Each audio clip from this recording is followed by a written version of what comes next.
Planning. Yes, sir. Our last item noted under item number 13 is associated with our planning department. In June of 2015, the district staff was directed by the superintendent to begin evaluating both short and long-term strategies to address the growing overcrowding concerns in the Cross Keys cluster. On September 15th and 17th of 2015, community meetings were held at Cross Keys High School and Sequoia Middle School, respectively, seeking public input in the development of this plan.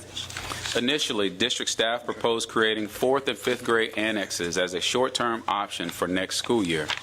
However, during our community meetings, a call for redistricting was heard loud and clear.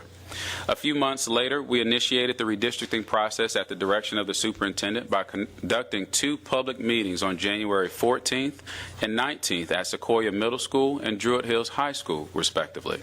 At those 2 meetings, we presented 3 elementary school options and 2 high school options to relieve overcrowding at the Cross Keys High School, Woodward Elementary, Montclair Elementary, Dresden Elementary School, as well as Cary Reynolds Elementary. Taking the input from these meetings, we developed a staff-recommended plan that used alternative options from our Round 1 meetings, including a combination of the 2 high school options, as well as redistricting students directly to Fernbank Elementary School due to the impact on the Montessori program at Via Vista Elementary. Again, all reflected by the public comment at the January meeting. The staff-recommended plan also removed Warren Tech from the redistricting process in response to the public's input. This staff-recommended redistricting plan was presented to the community on February 11th, in which we received the following high-level feedback. A, the distance and travel time to Fernbank Elementary School and traffic along the corridor was an issue. The district acknowledges this distance and travel time issue, and school bus transportation resources will be in place to assist in handling this challenge. In accordance with Board Policy AD, distance and geographic proximity is one of the criteria considered when making redistricting options, and other factors were providing more weight in this particular case. The capacity of Fernbank and the available space, as well as reducing impact to the Montessori program at Via Vista Elementary School, influenced this decision. B, the schools asked for the necessary resources to make the transition from this redistricting process as smooth as possible. The superintendent and district staff is committing the necessary support and resources to support the smooth transition for all affected schools for next school year and coming years.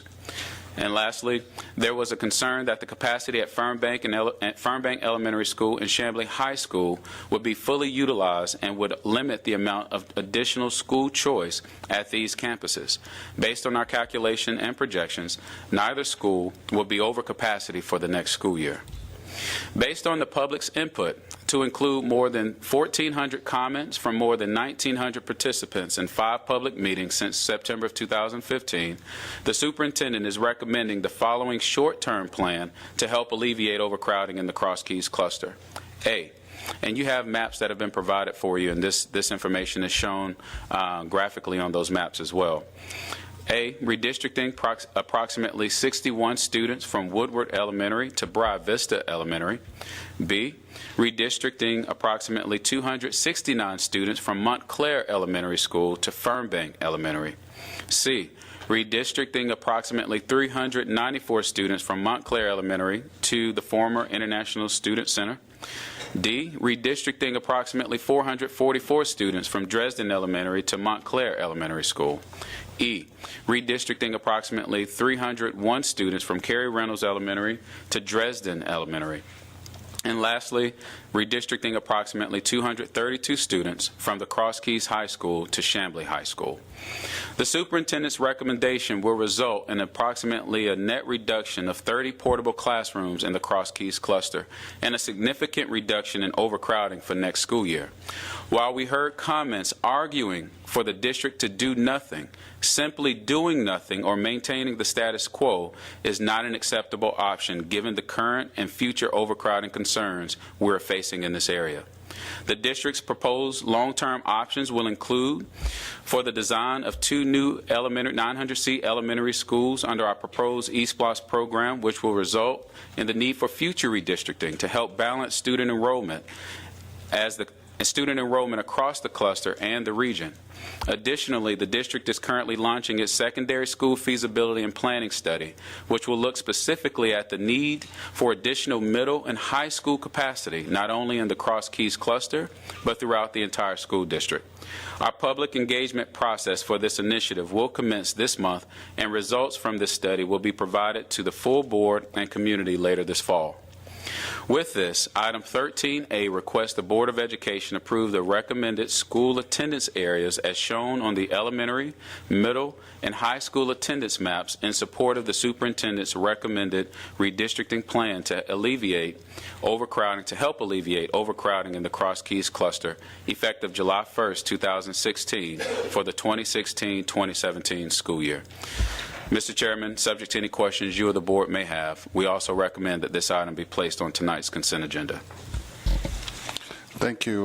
Mr. Williams, is there any discussion? Mr. Orson?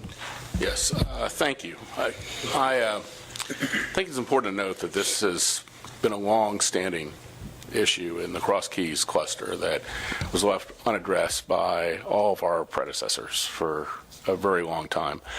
And the need to take action is really palpable.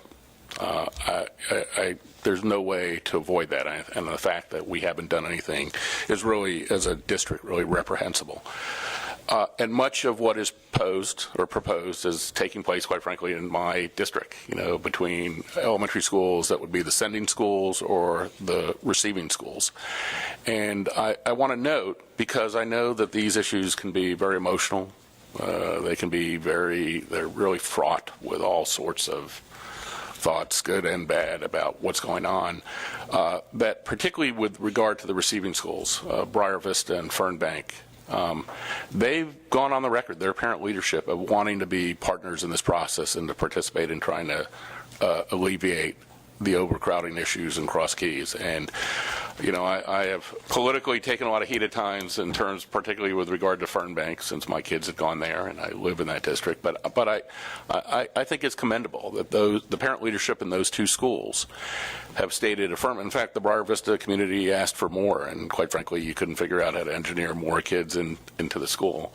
And Fernbank has also expressed a very strong willingness to be part of the solution. I think it's also important to note that these are temporary fixes, and that we all know here they're not temporary because people are pushing back. They're temporary because they don't provide the comprehensive relief we need to provide in the Cross Keys community.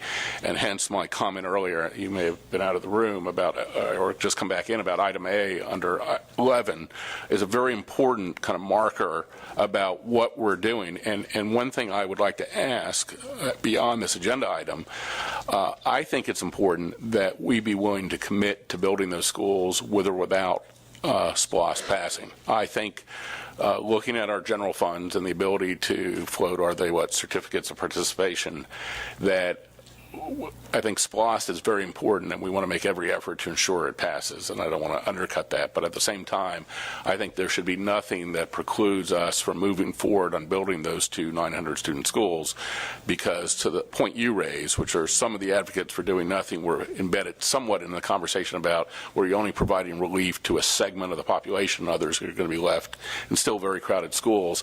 I think it's really critical as a district that we make a commitment that we will find a pathway to building those schools and build them as expeditiously as possible to provide the long-term relief that the Cross Keys cluster really is entitled to. And I would ask that we perhaps have for an April agenda item something that would put us on that pathway, because again, I think time is really of the essence here. There's a process. I know the SPLOST vote is scheduled for May. Hopefully there'll be a favorable outcome, but I think we've made it clear the critical nature of building these schools. We've already put a stake in the ground by committing a not inconsequential amount of money for the planning of these things. And I think we need to really put these on a track to ensure that not only the 330 students who are coming up from Montclair or Woodward to Briar Vista and Fernbank, and the additionals going through the Dresden change, but that entire cluster is going to get the kind of relief that it absolutely needs.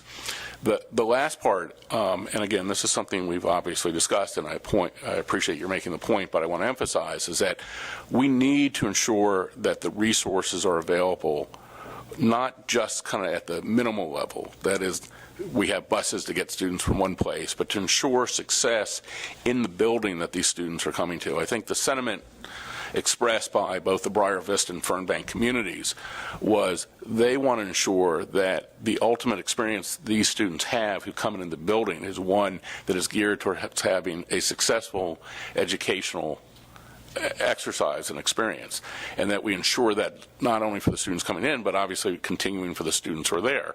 And this is going to take resources because we're coming from communities that have had different economic educational challenges and different levels of educational preparedness. And at the same time, I think we need to ensure we also have community-based resources, because there is the great distance for some of these families. Some of these families are not going to have as readily available access to the schools that other parents have had in these existing schools, both based on the resources they have and the distances that they're going to have to cover. And I know that you've, in our conversations, but I think it's an important point to make for the community at large that we are going to make these resources available. Again, not just the kind of school-based resources, but the community-based resources, because I think at the end of the day, if these kids are going to have an opportunity in these schools, we want to make sure that the outcome is incredibly successful for them at every possible level for them and their families and for their communities. And I think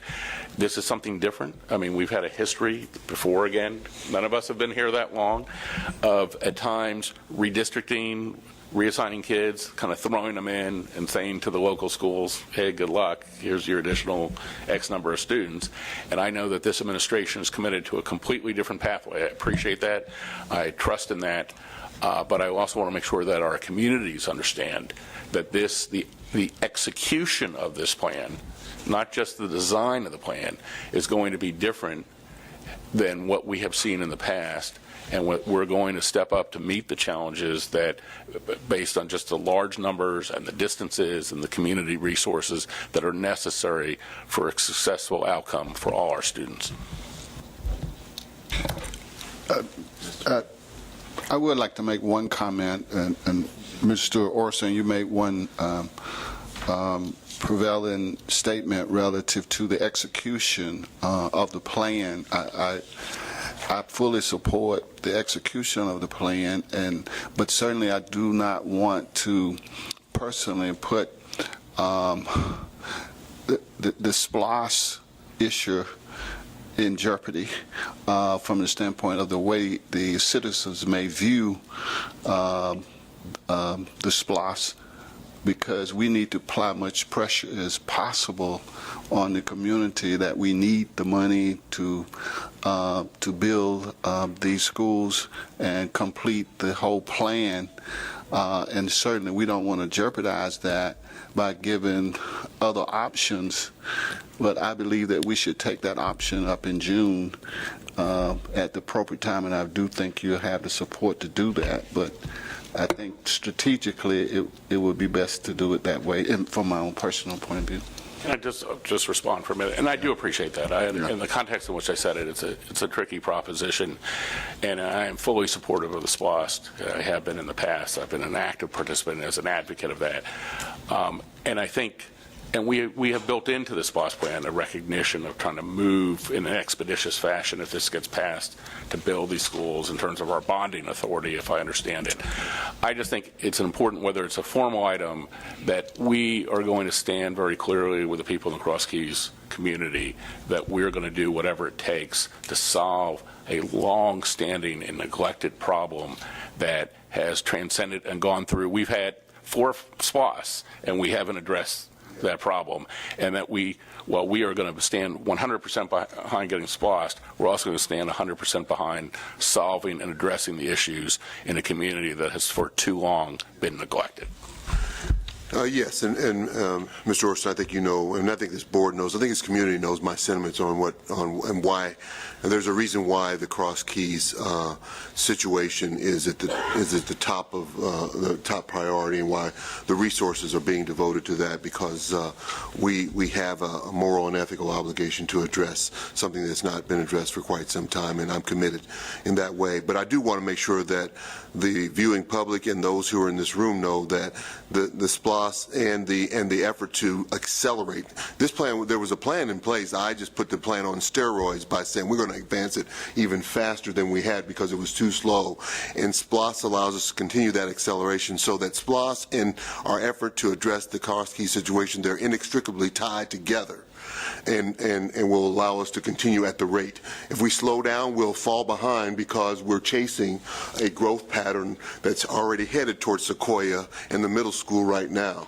And so, but I also want to make a point that this is just the first step of a short term, of a intermediate term, and a long-term situation that's forthcoming. So we're going to be wrestling with this for quite some time as we try to climb our way out of a growth pattern and also try to catch up to our facility needs and to try to wean ourselves of the portable classrooms or the modules or whichever ones we're using at any given time. So we as administration, and I sense the board is with us, and that we are committed to addressing this problem head on and straight up. So, Mrs. Turner? Thank you. I just want to say thank you for the comments, Dr. Green, that you've made, and Dr. Johnson. I just want to echo, I'll just piggyback a little bit. I do believe there's a benefit of the past, Mr. Orson, but we have a new administration, new superintendent, and a new board. And I believe that means that there's a new commitment. And so what I hear, a little subtle, and you can clarify and correct me, is a desire to put a plan B in place just in case. And I prefer to go with plan A because I sense a commitment for plan A. And I do believe that I've went out to Cross Keys, I've met the leadership there, I commend them for what they do in spite of what they don't have. And I believe we're all committed. I know I walked away, Dr. Irwin, we walked away with a sense and a commitment that we will do whatever we can to help. And so Dr. Green is doing that as well. One comment you made, and I just want to say something in regards to it, the students that are being placed in particular, you mentioned Briar Vista and Fernbank. And that, you know, while they are committed to receiving these students, they wanted the levels of academic excellence, perhaps, that's my word, to continue, but with these kids coming in, that optimum, not just what they normally get, but optimum. And I just want to say that all of our students across the board are entitled to optimum resources to be committed to them.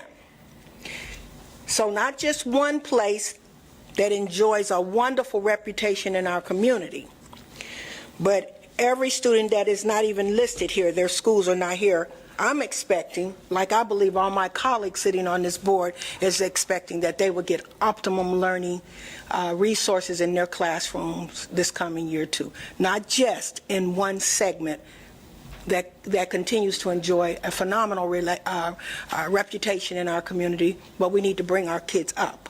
And I think we all agree to that, so thank you for hearing. Additional discussion, Mr. Gesture? I think to Mr. Orson's point was to the extent that a lot of these students come from Title I schools and there's a funding reality involved with that, and they're going to non-Title I schools that don't have those particular resources. And I've heard a number of people express concern that they want to make sure that these students are taken care of in a way that they wouldn't normally. Otherwise, we had this redistricting. But I'd also like to include the Chamblee community as part of a community that is looking forward to being part of this solution. They have reached out to me and said they are happy with what's going on, and I was wondering, well, first of all, my understanding is that we're already making preparations for fall of 2016, and we're already kind of behind the ball on getting these students ramped up, so that's going to be a pain, and I recognize that, and I wish you luck on that endeavor. And what is the process for identifying the needs of these redistricted students in the new schools? The measures that will be in place for like transportation? I'm sorry. Not so much transportation, and but when they get educational there. accommodations, et cetera? Yes, sir. Right. I think we can speak to a bit of that, but we're very much aware. I mean, the resources will follow the child, and so if it's if students who are Title I eligible, they're going to get resources, and that includes tutoring. That includes for family engagement piece. We've already started to look at that, how we close the distance, and even with students who might even become ill during school, and how do we make sure that family and student can be connected more quickly. And so we're exploring a number of different contingencies, things that might occur in a traditional situation in which they were already ready. The proximity was shorter. How do we make sure we do that? Safety factors, other things that we're going to build in extra to bridge and compensate as best we can for the distance and for and again, it's a two to three year scenario that we're looking at. Hopefully that we'll be in the situation. And I assume there's a lot of communication that either is or will be going on between the central office and the schools themselves as far as what they're doing and what they need to do. Absolutely. Or what they feel like they need to do. A very intensive care approach. Yeah, exactly. Thank you. Mr. Orson? Yeah, and to Ms. Turner's point, look, I completely agree. We want optimal results anywhere, but we're embarking on a challenge, a kind of challenge we haven't embarked before that I also think has an exciting upside, to really take advantage of the diversity we have in this county. We have diversity, except that we've been separated everybody into places that are not diverse, and so we have the appearance of it and not the fruits of that. And I think this really presents a great opportunity to show not only ourselves but other districts how you can do this. But we also have to be honest there are going to be some challenges here. And if we're not honest about it and we're not prepared to make the investment commensurate with those challenges based on distance, based on preparedness, based on different academic programs from the schools. This is an IB school. They're coming from schools that aren't IB. On the kind of the notion that which I agree with. We want everyone to be successful, but if we want this to be successful because we can create a pathway for showing how we can do it throughout the county. I mean, I think this is really an important part. It's for our kids and for all these kids, but it's for our district as a district and as a leader in education to show that you can successfully execute on these kinds of plans without the sense that something's going to go horribly wrong. Somebody's going to lose. It's not a zero-sum game. I mean, too often, districts, schools, communities go into this that if there's somebody winning, somebody's losing. And I think that's a bad approach. We are captive to that in a way that harms all of us. I think this can be the win-win situation for all those children. But we've got to be really mindful and present in a way that I think sometimes districts, I know it's the past, but just have not been. They've just, because there's a certain level in which it's also looked at, it's a commodity. Hey, there's a seat, there's a kid, we'll put a kid in a seat, now we solved a problem.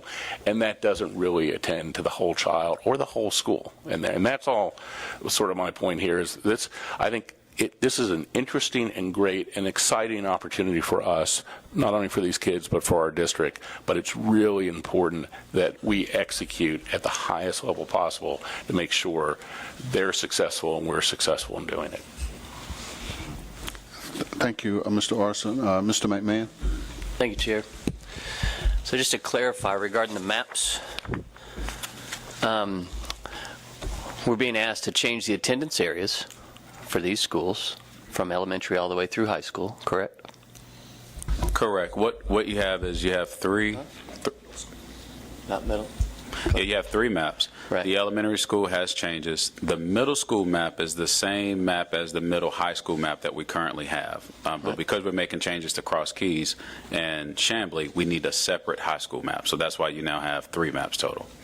but the middle school map is unchanged. Got it. So we're altering the high school map, which I see.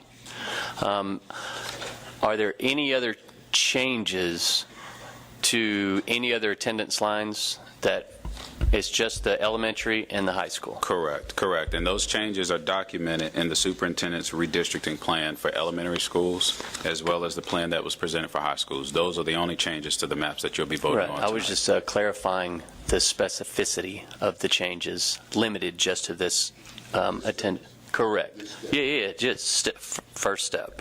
Yes, sir, that is correct. And I just wanted to echo the support district-wide for our students as a whole. The Tucker Lakeside community also supports. And, a friend in need is definitely a friend indeed.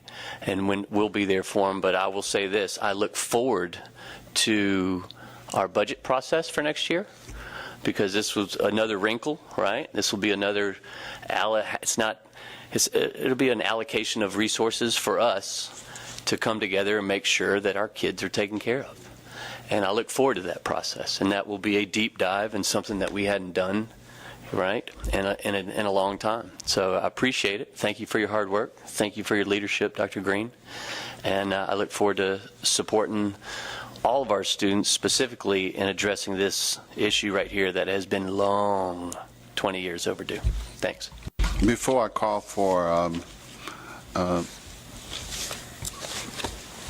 before I end the discussion, I do want to make a statement, and that statement is I'm so happy and pleased with the leadership of our superintendent and the commitment and as well as support system of our board to have a desire to not only request that the superintendent come up with a plan, but to support implementing the plan for this, but not just for one area, but for the entire district. And it's common to